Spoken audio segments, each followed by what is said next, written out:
Robbi firli wali walidayya, Robbi firli wali walidayya. Yahu, Yahu, Yahu,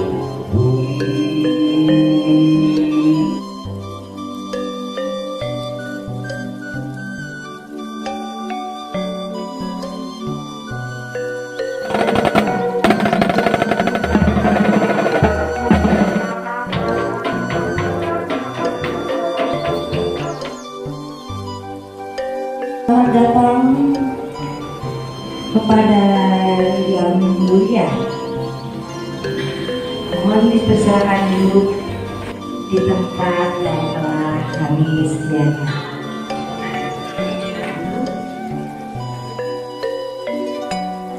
Nasional kalender Sunda dari tahun 1959, Cakra Sunda tahun ke-7 cacing.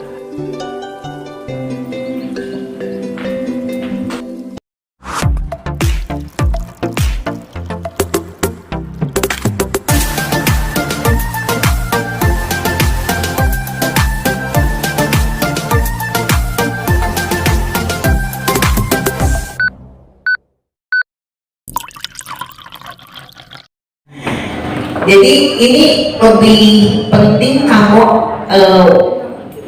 anak-anak Bunda kaum milenial. Paling kalau milenial pasti paham. Walaupun Raja Samu sanes orang Sunda, bukan orang Sunda, tapi sudah darah dagingnya, darah daging mamanya juga Sunda. Jantan tos jantan orang Sunda, pasti karakter orang Sunda. Paham. Terus saya benar. Bahkan bukan bangsa ya, tapi dilakoni saja gitu. Jadi lebih sebetulnya lebih enaknya dalam bahasa Sunda, tapi karena ini kita multi dimensi dan multi culture, multi suku bahasa, karena kita pilih kartu malaikat, maka sebaiknya mungkin dalam 5 menit ini izinkan memaparkan dalam bahasa Indonesia. Para narasumber yang saya hormati dan saya banggakan, hapunten saya di pasien nomor pertama karena memang tidak bisa lama-lama lagi, besok harus tugas lagi supir dari jam 4 subuh. Jadi kalau kita masih kuat tapi supir dari jam 4 subuh, besok harus nanti lagi jam 3 pagi ke bandara. Hapunten nanti kalau mendahului sanes kirang hormat kasadayana. Intina pribadi mulai terjun, atau saya mulai terjun ke dunia budaya, terutama tentang pemahaman karakteristik sebagai orang Sunda. Ini anak-anak nggak semuanya, mungkin ini untuk anda semua karena ini bekal hidup ke depan, dan apa yang Bunda sampaikan ini sudah Bunda lakukan sendiri, sudah Bunda jalani sendiri, dan hasilnya seperti ini. Jadi intinya bangsa ini berbudaya, orang Sunda khususnya mempunyai karakteristik kesundaan anu sepuh Bunda pada saat pertama paham tentang kesundaan kadek cu orang Sunda mah kudu nyantri, nyakola, nyunda. Nyantri di sini bukan dalam arti pakai kopiah putih, pakai koko, bukan di situ. Tapi nyantrinya orang Sunda adalah memahami bahwa manusia hidup ini ada yang mengawasi, ada yang lahirnya ke dunia ini atas ciptaannya. Jadi mengakui adanya keagungan Tuhan Yang Maha Esa, karena orang Sunda jati dirinya Eli Kagung Maha Kawasa, Eli Kagung Gusti Allah. Nah ini nyantrinya karakter orang Sunda. Jadi nyantrinya itu bukan hanya dari tampilan, akan tetapi lebih kepada suatu ibu otimah jerona. Jadi nur cahayanya ada di dalam batin, suci lahir batin, kata ibu otimah ini dilaburi di dalam dirinya. Dan disitulah orang Sunda, bahwa orang Sunda itu nyantrinya itu adalah memahami dan meyakini adanya kekuasaan Tuhan Yang Maha Kuasa yang tidak ada bandingannya dengan umat ciptaannya. Gitu. Jadi itu harus dari orang Sunda. Yang kedua orang Sunda ya. Nah, Kalau orang Sunda nih Ananda, kalau orang Sunda sudah mengetahui bahwa ada yang lebih yang menguasai kita, yang tahu segalanya atas perbuatan kita, maka tadi ucap tingkah pola kita itu ada yang mengawasi dan harus dipertanggungjawabkan perbuatan kita. Yang kata Ibu Oti tadi, lahir dengan dalam keadaan suci, karena kita terlahir suci, bersih. Nah, kemudian dalam mengisi waktunya ini, orang Sunda itu punya karakter anunya pola. Karena orang Sunda itu dari kecil, dari mulai zaman dulu, sebetulnya dengan mudahnya emansipasi wanita pun mudah sekali. Dengan di Sunda itu ada Ibu Lasmi Ningrat dan Ibu Dewi Sartika.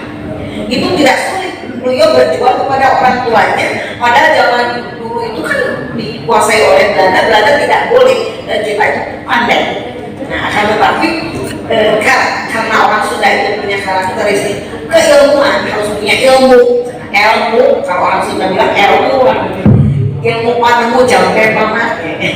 Itu istilah orang Sunda. Ilmu panemu itu ilmu pengetahuan, ya, dan teknologi. Jampe pamake punya namanya.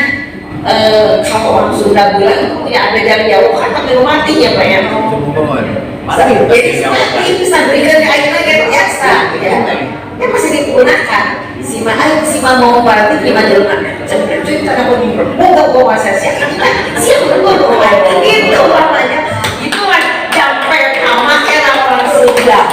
Jadi dimanapun orang Sunda selalu mengajarkan diri, ya, karena merasa bahwa ada yang panunjuk jampe pamake. Orang Sunda itu tidak lepas dari situ. Saya dari kecil dididik ilmu pengetahuan, ilmu tuntut punya sejarah. Ya itulah karakter orang Sunda sebetulnya. Jadi kalau orang Sunda ini memahami karakteristik orang Sunda, dan sama orang Sunda pasti ini nggak akan malas sekolah, ya, nggak akan menuntut ilmu, tidak akan malas. Bunda ini merasakan sekali jam 5 subuh di rumah kata juga ke masjid dari ilmu di pabrik. Anak-anak sekarang sudah didatangkan guru ngaji oleh orang tuanya, ya kan, sudah ada les. Kita dulu sebenarnya sulit banget, tapi karena kita mempunyai karakteristik kesundaan yang kuat, sehingga sungguh dibelagi belajar ngaji, siap sekolah, sobat kata dibeli, duit diketahui, itu haram Al-Quran. Nah itulah karakteristik sebetulnya orang Sunda. Jadi orang Sunda tadinya punya kolak, tutup punya siap. Yang ketiga, Garis, itu ada karakteristik orang Sunda namanya orang Sunda anu Nyunda.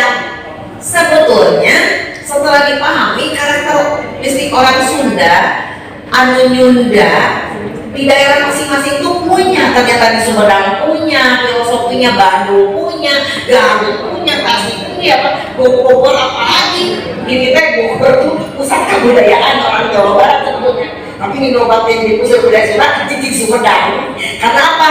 Ternyata bukan karena apa-apa, ternyata karena Sumedang ini satu-satunya di Jawa Barat kerajaan.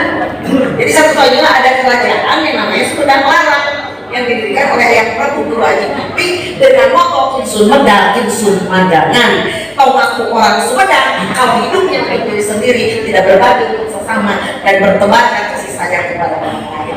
Itu prinsip daripada Ayah Prabu Guru Haji Putih yang kemudian di dalam perjalanan saya dewasa ada yang namanya caturwatah orang Sunda. Itu adalah ajaran dari Prabu Siliwangi. Ajaran dari Prabu Siliwangi adalah catur watak orang Sunda, opat watak orang Sunda. Satu orang Sunda kudu leber wawanen, besar berani keberaniannya, berani mengatakan kebenaran dan takut apabila Anda berbuat salah. Itu sangat fenomena. Jadi leber wawanen. Anukanlah karakteristik Anda semuanya ini, terutama anak-anak remaja yang milenial.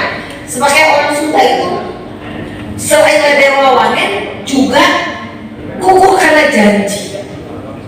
Bayangin karakter orang Sunda kukuh karena janji. Kalau janji B gak bisa, bisa. Inilah yang selalu saya lakukan dan Mira dan Ibu Eli sudah tidak aneh. Kalau ya saya kan, ya kalau tidak ya mana. Nah, Interupsi dulu. Nah, yang pertama adik-adik yang SMA ya? Iya, ini SMA Simen. Ada SMA atau SMP? Dua, yang warga yang darah dagingnya Sunda berdiri, Pak. yang asli orang Sunda. Yang asli orang Sunda. Ada nggak? Yang bukan asli orang Sunda nggak usah berdiri. Ngerti bahasa Sunda? Ngerti. Ini kan ada teks. Punten, Bunda. Ini ada teks ini. Coba baca lagi. Baca bab syukuran budaya dan doa. Bab bakti Pak Pertiwi dalam 2 waktu. itu bab bakti pertiwi kan ada bahasa Sundanya. Paham nggak? Babakti. Berbakti. Dan itu bahasa Sundanya salah. Karena itu dicetak salah itu bukan pa, tapi ka. Artinya orang Sunda tidak peduli, itu yang bisa sampaikan. Walaupun tadi ada campur orang, kami ada benar. Ini salah. Hari pertama Tapi sudah dibicarakan tadi. kalau salah jangan ditempel. Nah, terima kasih deh. Itu yang orang Sunda ini salah. Kita dari tadi awal melihat yang salah. Iya, betul. Tadi saya juga udah. Turunkan sepanduknya atau dikasih titik. Kalau ada orang Sundanya. Oke, betul lah ya. Babakti ke orang Sunda. Kami halaman saya. Nah, jadi tadi bahwa karakter orang Sunda itu ada 4. Orang Sunda ada 4. Pertama tadi leberowannya, satu beratnya, tapi takut bila salah itu orang Sunda. Yang kedua, karakteristik orang Sunda yang catur watak ini adalah kukuh karena janji. Karena itu kalau tidur menyibukkan dengan kerja katanya. Itu tuh bukan sembarangan, tapi ada filosofinya, yaitu kukuh karena janji. Kalau bisa, kalau tidak. Jadi itulah kalau berjanji itu harus ditepati, itu intinya. Bayangin. Yang ketiga, selain keberanian, kukuh karena janji, nebarkeun kamulyaan, yang artinya berbuat kebaikan. Menebarkan itu adalah berbuat banyak kebaikan. Jadi nebarkeun itu adalah berbuat banyak kebaikan. Itu karakter yang ketiga. Yang keempat, karena silih asa, silih asih, silih asu. Itulah catur watak dari orang Sunda yang karakteristik yang harus dimiliki. Bayangkan kalau kita diberi amanah menjadi apapun, apabila kita tetap nyantri, percaya pada Tuhan yang melihat perbuatan kita. Yang kedua, kita nyakola, kita punya ilmu pengetahuan dan teknologi sehingga hidup kita menjadi mudah, ya kan? Bayangkan kalau tidak ada sekarang telepon, Nusantara semakin luas dan penduduk semakin banyak, tidak ada dibarengan teknologi, tidak mungkin. Jadi orang Sunda itu dari dulu sudah bilangnya nyakola. Ternyata harus menuntut ilmu tuntutunya siang. Itu karakteristik orang Sunda sebetulnya yang harus terus digali dan didengungkan sehingga menjadi karakteristik masa depan bangsa. Sehingga kalau sudah dipercaya amanah, mempunyai pengetahuan dan teknologi, artinya mumpuni keilmuannya, dan ketiga tadi tidak pernah berbohong, tidak pernah berani apabila mengatakan kebenaran, karena terus terang di negara kita ini sekarang lagi sulit yang mau berani mengatakan kebenaran karena pandangannya takut berbalik, itu saja yang benar. Ini fakta. Dan ini kalau terus dilanjutkan, bangsa kita akan jadi apa? Itu makanya sekian persen yang mampu menyampaikan kebenaran saat ini. Nah, mudah-mudahan anak-anak semua yang akan menjadi generasi penerus kita semua, ini karakter ini tetap dipegang. Barulah kejayaan orang Sunda akan jaya di Buana, akan tercapai kejayaannya karena karakteristiknya, lahir batinnya, suci lahir dan batin, tertera di dalam perilakunya dan ucapannya dan sikapnya dan dari perbuatannya. Mungkin itu saja yang saya dapat sampaikan. Mohon maaf kepada para narasumber yang hebat. Assalamualaikum warahmatullahi wabarakatuh. Sampurasun. Assalamualaikum warahmatullahi wabarakatuh. Atur nuhun. Dan tadi tadi kita terundang, kemudian datang, niatnya adalah untuk sama-sama memberikan syukuran dan berdoa bersama. Dan pemerintah Kota Bandung sudah begitu peduli, mau hadir meluangkan waktu, juga Bunda Haja ini begitu sibuknya masih sempat. Persoalan tadi kita selalu melupakan bahwa jati diri kita sudah hampir tidak lengket lagi antara kepala dengan isi perut. Saya kira ini kita sudah masuk ke tahun urang tutup, karena urang adalah udang itu karakternya itu fisiknya itu perut dan kepalanya sama. Gitu. Jadi kalau memang benar bahasa Sunda, hari ini kita harus ingat bahwa di sini ada dulu awalnya ada Ratu Galuh yang katanya dikebumikan di dalam di Jalan Kebun Raya. Saya tidak sana, terus kemudian tadi saya katakan. Nah itu nanti kita dengarkan dulu. Tadi kalau saya melihat, saya bukan dituin Sunda, saya juga nggak bisa bahasa Sunda, tapi itu salah. Setahu saya pilih saya itu salah. Saya memang tadi tertinggal kalau demo itu ditutup, kalau disorot itu salah terus deh. Sampai itu online, sampai dan salah terus. Kita membawa salah pada awal tahun yang salah, harus diperbaiki. Yang berdoa tadi benar amin, ditutup. Panitia itu aja itu tutup, karena itu online, salah terus, sebar salah. Jadi tahun baru kalender Sunda yang tahun ulang itu adalah tahunnya salah, kecuali diganti segera. Itu saya kira. Terima kasih. Nah ini saya kira ini minta dulu, karena tadi yang berbicara Sunan Marang, kita mendengar dari kerajaan ibu kota kerajaan Pajajaran ke enggak.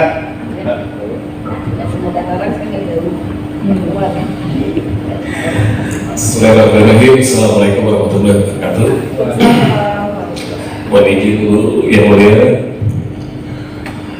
Jadi mungkin pertama-tama permohonan maaf terlebih dahulu. Kebetulan saya tadi ditelepon oleh pewakil tidak bisa kesini karena di kementerian pengen keluar lebih ke samping ternyata tidak bisa gitu. Jadi ditahan bisa di acara di sana. Jadi kebetulan buka list juga lagi kurang enak badan, semalam kan di Wayang Golek kehujanan gitu, dan saya juga kebetulan di sana juga. Iya. Dan kebetulan Pak Kabit juga sedang ada kegiatan lain, jadi diterima saya. Ya terkait kalender Sunda ini, memang ada beberapa hal yang mungkin akan dicoba oleh kami, Pak. Ya, terobosan dari Besdaya melalui juga dari wajah panitia ini ada pernyataan dari pemerintah Kota Bogor. Iya. Saya kira wajib didengarkan. Iya. Yang punya acara. Ya, Bu Ewi juga dari Cipta Budaya Nusantara. Ada mungkin banyak generasi kita ini belum hafal ya Pak ya. Jadi ada beberapa juga di stakeholder budaya juga, kebudayaan dan seni juga sekarang ini coba merambah ke sekolah-sekolah seperti contoh kemarin yang mungkin seperti itu wayang bambu gitu. Nah, mau roadshow gitu ya, ke sekolah-sekolah bulan Juli.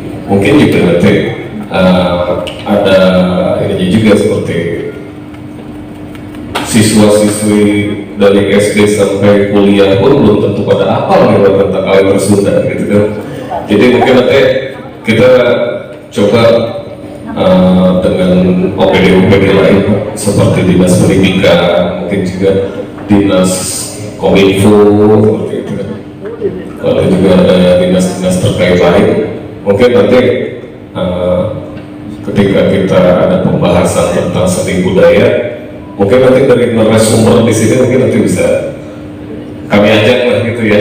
Jadi seperti supaya generasi penerus kita tuh bisa hafal gitu tentang ya di Bogor tuh ya kalender Sunda, kayak kalender Masehi, ya, seperti misalkan sejarah kalender Sunda juga mungkin nggak ada yang hafal, seperti prasasti di Citaking ditemukannya. Ya ini juga Sukabuminya nggak ada nggak ya? Tempat ditemukan prasasti Srijaya Bupati di Sungai Citaking gitu. Iya, mungkin kan pemerintah kabupatennya sendiri juga mungkin apa? Mungkin bersama kita gitu ya. Sama dengan kita. Iya, jadi kebetulan kan memang ditemukannya itu kan di wilayah sana prasasti bentuk tapaknya itu ya. Dan dari ini generasi kita memang harus tahu ya Pak. Saya aja yang usianya segini aja tahunnya belum lama gitu. Dan kalau apalagi generasi yang seperti mulai dari SD sampai kuliah juga, saya yakin mungkin yang tahu itu hanya kurang dari 5% gitu. Paling yang sering ikut acara seni budaya. Jadi mungkin nanti kebetulan ada beberapa ini Pak dari DPRD pun saat ini sedang membuat raperda pemajuan kebudayaan daerah. Mungkin nanti ketika pembahasan akhirnya memang sudah mau finishing, tapi ketika nanti misalkan ada sosialisasi atau apa, mungkin kita akan membawa juga bahwa dari Desda ya, dari Bu juga sama dari CBN ada terobosan-terobosan dan rekan-rekan semua ini yang mengenai tentang terobosan-terobosan tentang kalender Sunda ini mungkin harus ada ini juga diprogramkan gitu. Termasuk kan legislatif juga nih, alhamdulillah sekarang sedang bersama juga nih dengan kami beriringan dari Komisi 2 dan Komisi 4 juga. Jadi sedang berusaha mengikuti tentang perda pemajuan budaya daerah. Jadi mudah-mudahan kegiatan-kegiatan ini nanti mungkin bisa mendapat dukungan dari DPRD juga gitu kan, supaya nanti bisa dijadikan kalender bisa kalender di Spaku atau di distrik, terutama yang di distrik ya, karena kan memang seni budaya juga tidak lepas dari pendidikan gitu. Memang kalau di Spaku ini memang agak ini juga sih Pak. Jadi kita masih menginduk ke dua kementerian. Ada Kementerian Pariwisata, ada Kementerian Pendidikan dan Kebudayaan gitu. Sedangkan kalau di tempat lain ada Disdikbud gitu, Dinas Pendidikan dan Kebudayaan. Nah itu memang cuma satu ya, ke Kemendikbud aja. Kalau kita masih bercabang nih. Iya. Jadi nanti mungkin lebih banyaknya kita juga untuk mensosialisasikan, untuk memperkenalkan gitu ya tentang ini generasi terus mungkin lebih banyak ke bekerja sama dengan dinas pendidikan baik, entah itu mungkin nanti misalkan apakah bisa memungkinkan dimasukkan ke kurikulum juga bisa, mungkin atau ekstra kurikulernya gitu supaya mereka bisa lebih mengenal seni budaya dan bisa melestarikan. Kalau kita mah kan mungkin udah usia begini kan ya, kalau nggak dijaga lagi generasi penerus kita juga seperti apa nantinya kelanjutannya gitu. Mungkin sekian dulu lah, terima kasih. Wabillahi taufiq wal hidayah. Assalamualaikum warahmatullahi wabarakatuh. Assalamualaikum warahmatullahi wabarakatuh. Atur nuhun, dan saya berterima kasih bisa hadir di ibu kota kerajaan Pajajaran yang selain kota Bogor. Saya kira tidak begitu mudah untuk mengundang ada kisah masa pemerintah dengan kesibukannya di hari libur minggu kita untuk berbincang silaturahmi Bu Haja Bunda ini dan yang mulia Pangeran Natali Masud Thoyib juga, walaupun kurang sehat tapi untuk cerita budaya Nusantara. Nah, tentunya sebelum pemerintahan yang modern sekarang lahir, yang kembali lagi ke belakang sejarah, ada yang memang masih memegang sejarah budaya itu tentunya keraton atau kerajaan. Kita mendengar dari yang mulia Raja Samusamu untuk menyampaikan kerajaan perannya apa di sejarah Indonesia apa.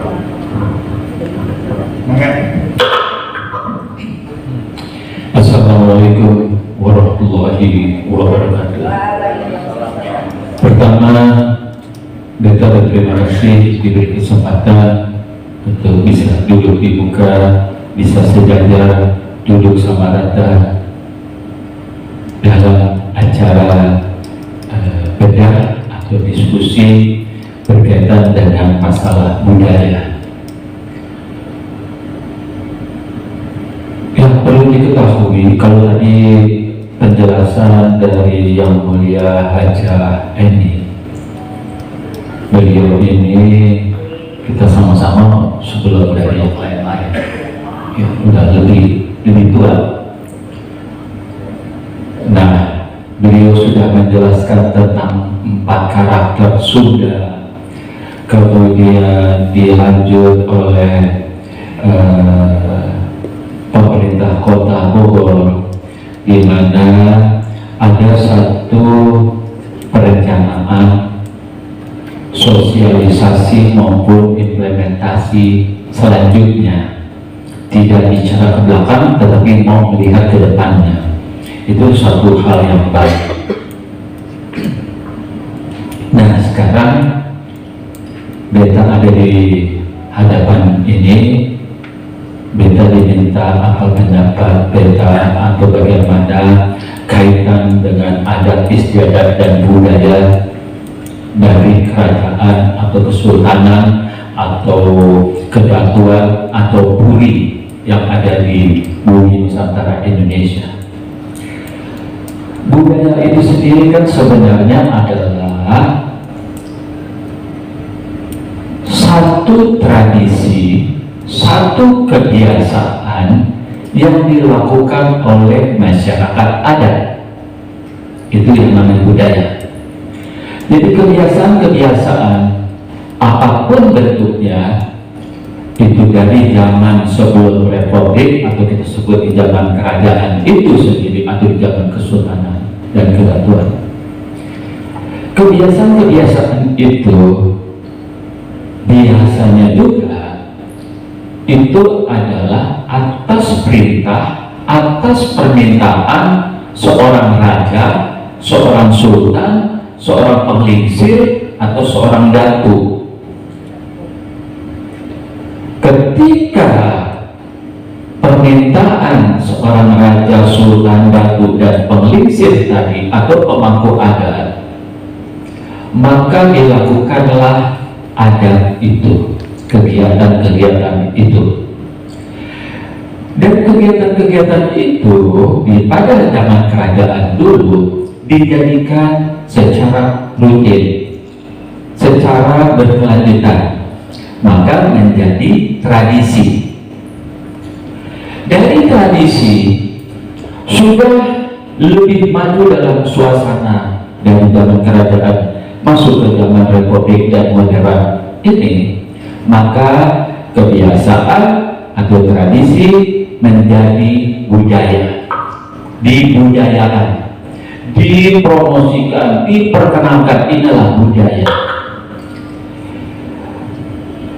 Kalau tadi disampaikan oleh Yang Mulia Haja Eni bagaimana 4 karakter yang harus dipegang, itu adalah kearifan lokal, itu adalah jati diri. Di setiap daerah di bumi Nusantara, mungkin di belahan negara lain juga ada, tetapi kita konsentrasi pada bumi kita, yaitu Indonesia, ya memang harus terjaga.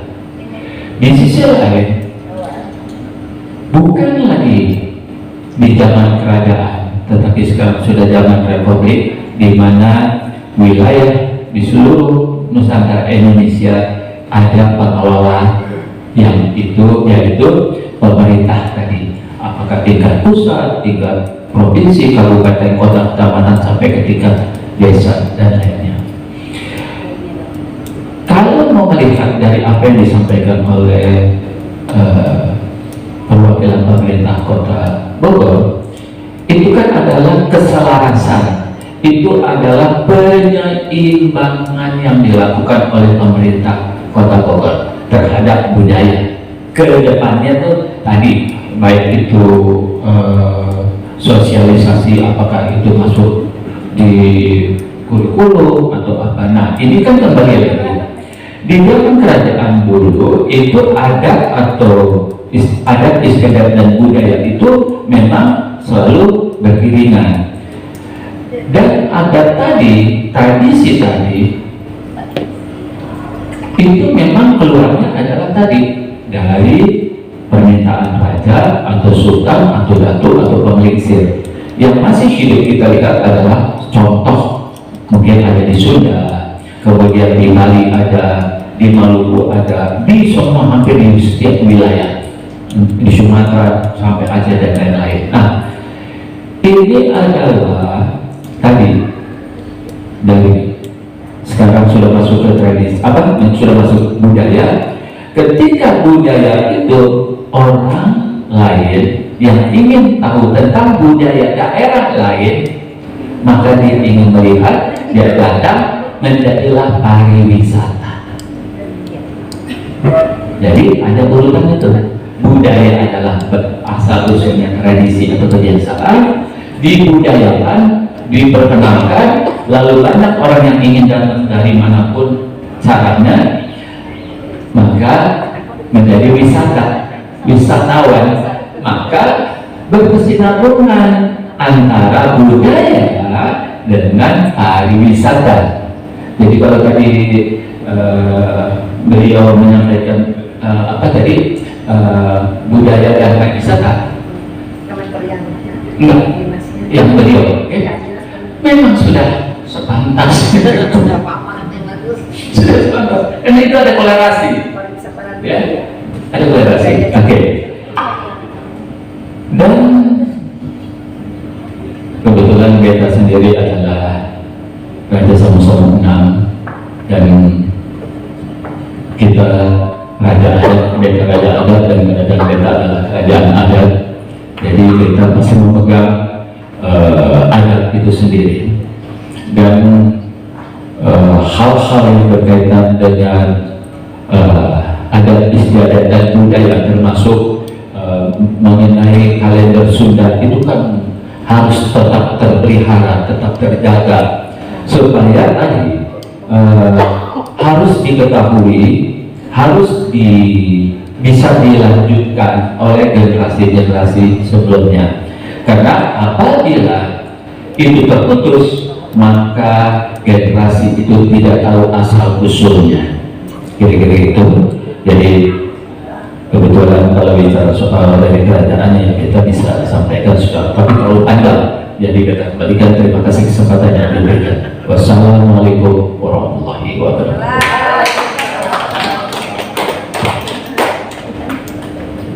Terima kasih yang mulia sudah berkenan menyampaikan latar belakang antara pemerintahan dengan kerajaan. Nah, ini ketika kita mau ke depan dengan kearifan lokal, kekayaan intelektual, saya kira yang mulia Pangeran Antari Mas Toyib lebih paham, karena selama ini ada 25 tahun yang mulia menyang kerajaan besar. Kerja besar, namanya tangan ini, itu kerja besar se-Indonesia luas. Jadi juga bagaimana coba kita sekarang, tapi dikecilkan misalnya. Makanya yang terima kasih kesempatan yang sangat baik karena waktu yang singkat akan mencoba menerjemahkan pertemuan yang sangat penting. Pertama, saya apresiasi kepada Satria dan Yolanda, penerus dari ahli sastra Wijaya. Jadi pakailah yang namanya Saka Sunda. Lanjut aja saya ingin mengatakan bahwa sebetulnya benua yang besar itu sudah, karena disebut Sudan, dan kita lebih besar daripada Asia, lebih besar dari Australia dan lebih besar dari Amerika yang Serikat, Amerika Serikat. Ini kayak antara Sudan jelas benua, ya bukan lagi satu bangsa tapi benua. Itu yang pertama. Bangsa Sunda itu tidak pernah mati karena energinya luar biasa. Sudah kalau disingkat ada yang mengatakan Insundia, tetapi sebenarnya Sunda itu orang Indonesia. Jadi Indonesia itu jangan menganggap Sunda itu bagian dari Indonesia, bahkan Indonesia bagian dari Sunda. Itu yang terpenting. Itu yang luar biasa.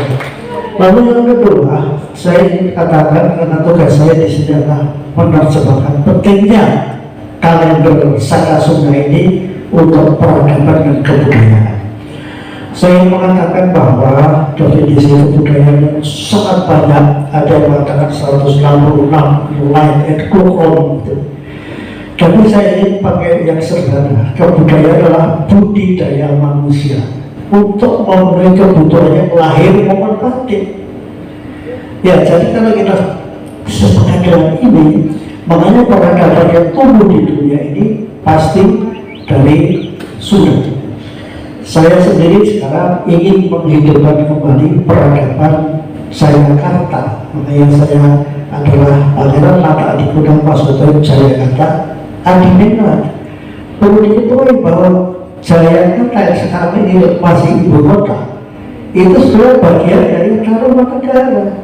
Jadi kami ini kecil, kami ini numpang di Sunda, dan kami bagian daripada Tarumanegara. Itu sejarah mengatakan seperti itu. Nah, kemudian peradaban itu kita akan katakan aja mulai 1030 yang sekarang ini kita kutip-kutip, yaitu adanya raja di Sukabumi yang namanya Hema Bupati atau Jaya Bupati. Ternyata tahun itu 1030 itu berdekatan dengan Erlangga yang itu 1014 sampai 49. Artinya ada peradaban yang terpengaruh awalnya dari Sunda ke arah Jawa Timur. Karena apa? Karena pada saat perpindahan raja-raja yang ada di Jawa ini semua dari Sunda. Ya, kemudian dia menguasai Mataram Kuno yang namanya Pedang Amor di Mataram, Jawa Tengah. Tapi kemudian Tuhan marah atau waktu itu masalahnya Gunung Merapi meletus sehingga Mataram itu hancur, Borobudur tertutup habis. Para bangsawan yang ada di Pedang Amor pergi ke Jawa Timur membuat namanya Wangsa Isana. Dari Wangsa Isana ini kemudian lahir tokoh-tokoh sejarah yang saya catat adalah Erlangga yang besar yang punya pengaruh sampai ke Asia. Ini sejaman dengan Hema Bupati.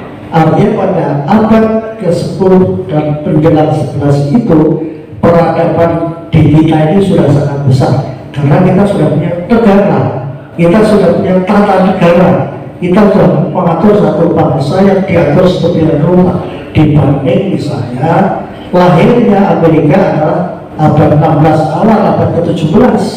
Di sana pun dia masih primitif pada saat itu. Di Australia belum ada apa, tapi orang Sunda sudah punya tata negara. Jadi kalau ditanya lagi Australia dengan Sunda apa cuma ya maju Sunda, iya kan? Belum kalau kita maju lagi pada perpustakaan yang sekarang banyak disimpan di Cirebon dan kebanyakan sekarang ada di museum Bandung itu. Di sana ternyata sastrawan kita sudah mencatat ada Salaka Negara awal abad kedua tahun 130 Masehi sudah ada kerajaan, walaupun pada saat itu menyebutkan Salaka Negara. Banyak para cendekiawan Barat itu katanya itu fiktif, tapi kalau menurut saya itu nyata. Karena dari tahun ke tahun, jadi coba kita baca kitab-kitab yang ada di yang mencatat dengan demikian rapi menurut saya. Pertama adalah kita harus menghargai Wangsakerta yang sempat mengumpulkan sejarawan seluruh Indonesia di tahun 1621 itu saya bisa bikin kongres sejarah besar mengumpulkan para sejarawan dari seluruh Indonesia, dari mana duitnya, hotelnya, ketopnya di mana kami sudah bisa, dan itu ditulis dalam kitab-kitab besar. Salah satunya tadi kitab Raja Ibu Nusantara 26 jilid, dan di situ ada catatan kerajaan atau perpustakaan 1 jilid. Jadi kan luar biasa. Kemudian masih ada kitab-kitab besar yang ditulis juga oleh nenek moyang sebelum dia. Nah, ini semua terkumpul di Sunda. Jadi orang Sunda itu lebih hebat dari Majapahit, lebih hebat dari Mataram, karena hasil karya sastranya sekarang terhimpun. Saya bangga dan bahagia. Saya 10 tahun mengikuti kitab-kitab yang dari Cirebon yang sekarang sudah mulai ditulis semua. Menurut saya ini sangat penting dan akan berkait dengan kalender Sunda, karena itu ditulis dalam sastra Sunda. Sehingga kami ingin menghimbau selanjutnya, pertanyaannya di dalam tulisan yang harus saya jawab adalah hubungan atau pentingnya kalender sastra Sunda ini dengan peradaban dan sejarah. Menurut saya kalender Sunda itu adalah kaca penggerak seperti di depan saya itu, atau kaleidoskop, ya, di mana waktu ke waktu dicatat dengan teliti. Dan kita tahu bahwa raja-raja dari awal yang ada di Jawa Barat ini sampai hari ini yang terlengkap hanya ada di Sunda ini. Ini yang menurut saya sangat bangga. Dan kitab-kitab ini nanti kita bisa pelajari, kita bisa rujuk, ada di Museum Sri Baduga Maharaja. Ini yang saya harus tahu. Sekarang orang tidak percaya dengan tulisan kita sendiri, tapi beberapa profesor dan doktor dari Belanda, Inggris, dan beberapa dari luar negeri itu menjadi profesor dan doktor itu dari karya-karya kita. Contohnya mereka-mereka yang dari Belanda, ada cerita tentang Pararaton, cerita tentang raja-raja di Jawa, itu katanya dongeng, ditulis saya. Tapi mereka jadi profesor karena kitab-kitab ini. Belum negara kita aman, belum raja-raja ibu Nusantara. Ada lagi yang sekarang ini sedang diramaikan, yaitu istilah Nusantara. Ternyata itu dari sini, dari Sunda. Dan kitab yang menceritakan itu saya pernah baca, sementara masih ada sekitar 10 jilid. Itu bunyinya kitab Quran Dwi Pantara. Dwi Pantara adalah Nusantara. Dwi Pantara adalah negara antara Cina dan India yang ada di selatan, yaitu di Nusantara ini. Sehingga pengertian Nusantara yang sekarang menjadi IKN itu sebetulnya sumbernya dari Sunda. Jadi kita tidak boleh mengabaikan sumber-sumber ini. Kemudian kalender Saka Sunda pada hari ini 1960 ya, yang mulia. Saya tahu ya, yang mulia Satria itu 10 tahun dengan telitinya, mulai dari Bandung sampai hari ini ada di sini, itu dikumpuli terus-menerus. Jadi tidak ada orang yang lebih telaten bersama yang mulia Miranda dan sekarang yang mulia Eli itu membangunkan ini adalah ini sangat luar biasa, dan ini akan berarti bagi nenek cucu kita. Kemudian kita harus ingat bahwa ada yang punya ahli sastra Bijoy, kalau saya lakukan itu menulis sejarah Indonesia itu dengan tahun Saka dan dimasehikan, itu mulai sejarah awal. Ini sangat luar biasa, ini ensiklopedia besar sekali. Sehingga Bapak dari pariwisata, mungkin dari Dikbud, mungkin siapa saja, kita harus sepakat dari Sunda ini membangun peradaban di depan berkemudian. Dan itu bisa terjadi karena ada kalender Saka Sunda, dan itu bisa terjadi karena kita ada kaca bundaran ini. Jadi sekarang kalau ada sejarah nasional Indonesia itu nggak selengkap yang kita punya, itu kecil. Sehingga kalau ini jadi, itu akan menjadi bangsa yang besar. Karena apa? Kita tidak mungkin bisa jadi bangsa yang besar kalau tidak melihat masa lalu. Jadi masa lalu adalah kaca jendela di mana kita bisa melihat saya selalu mengatakan bahwa mari kita bagi sejarah Indonesia itu di dalam 21 abad itu untuk mempermudah. Abad ke-1 siapa yang jadi raja belum ada, kosong. Tapi awal abad ke-1 130 Masehi sudah ada di dalam Salaka Negara. Di situ sudah ada tata negara. Abad kedua siapa? Belum seorang, tapi dinasti, yaitu dinasti Dewa Warman 1 sampai 8. Kemudian abad ke berapa, 3, 4 ya. Sekarang abad ke-4 ya. Abad ke-4 melonjak ke Mullah Warman. Tapi Mullah Warman itu datangnya dari Sunda juga. Karena orang-orang tuanya itu dari Sunda transmigrasi ke sana. Bukan dia berdiri sendiri, sehingga Mullah Warman itu juga bagian dari Sunda 4. Sekarang ke-5 Purnawarman. Siapa yang tidak kenal dengan raja besar ini? Yang pada saat itu sudah bisa mengatasi banjir. Dan pada saat itu kita bayangkan Sungai Citarum itu mulai dari Muara sampai ke ujung di mana itu gunungnya, sumber air air itu indah sekali karena dibangun dan merupakan jalan raya yang besar yang lebih dari jalan tol. Dan di kiri kanannya ada bangunan-bangunan arsitektur yang indah sekali yang sekarang kita mengatakan candi.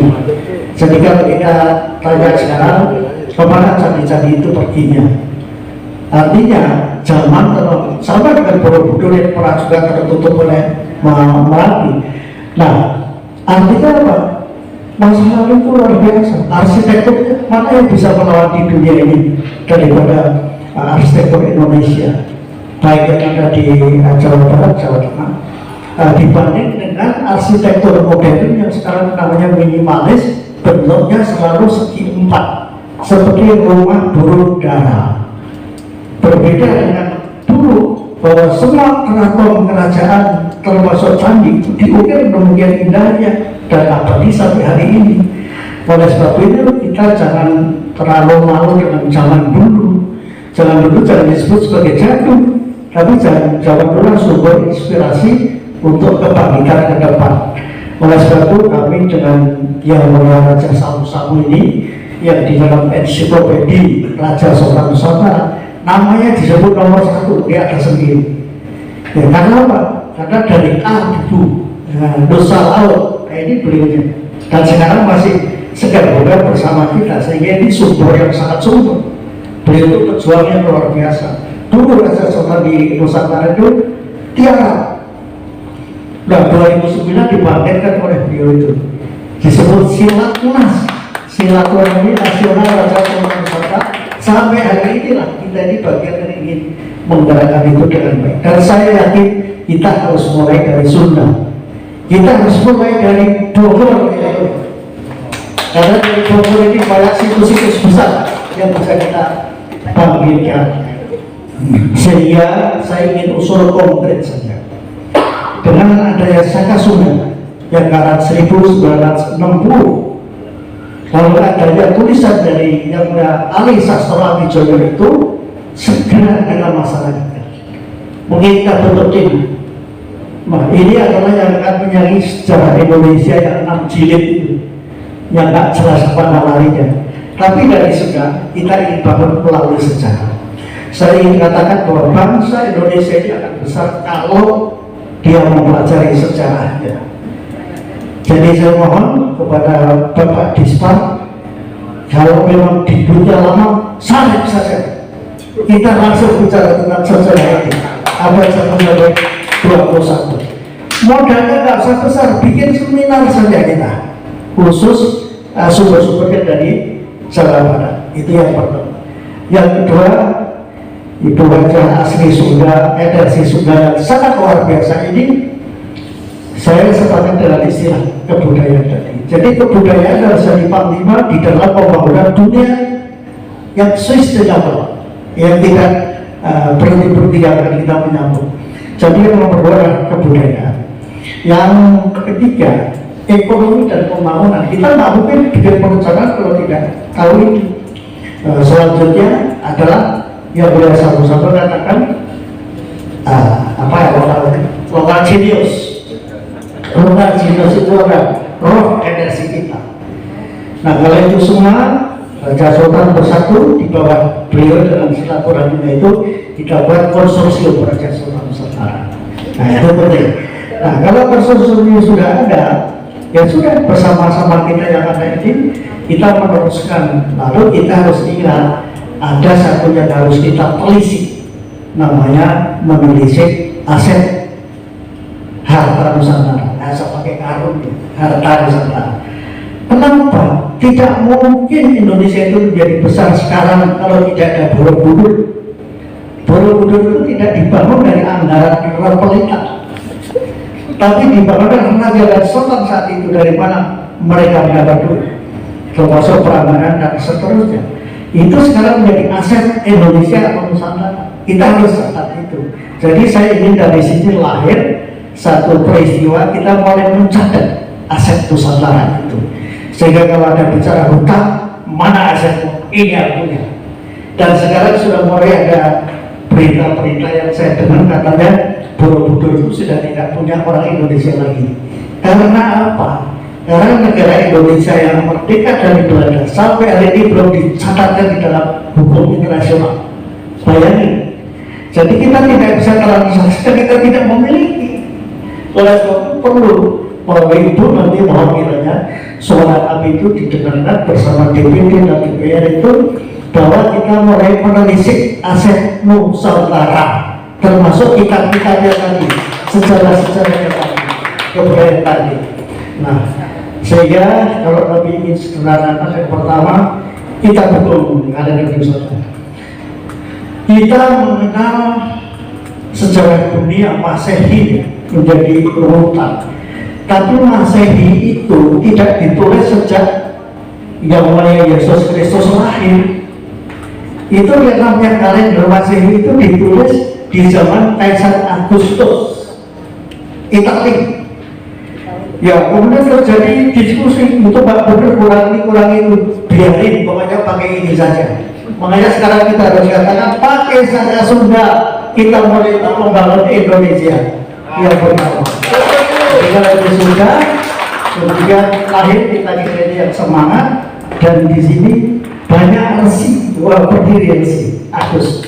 Nah, saya ingin energi kita satukan dan kita mulai membangun, mulai dari sejarah. Sejarah akan lahir dan besar dari Sunda. Yang kedua, Sunda nggak bisa mati karena sakit, ya kan?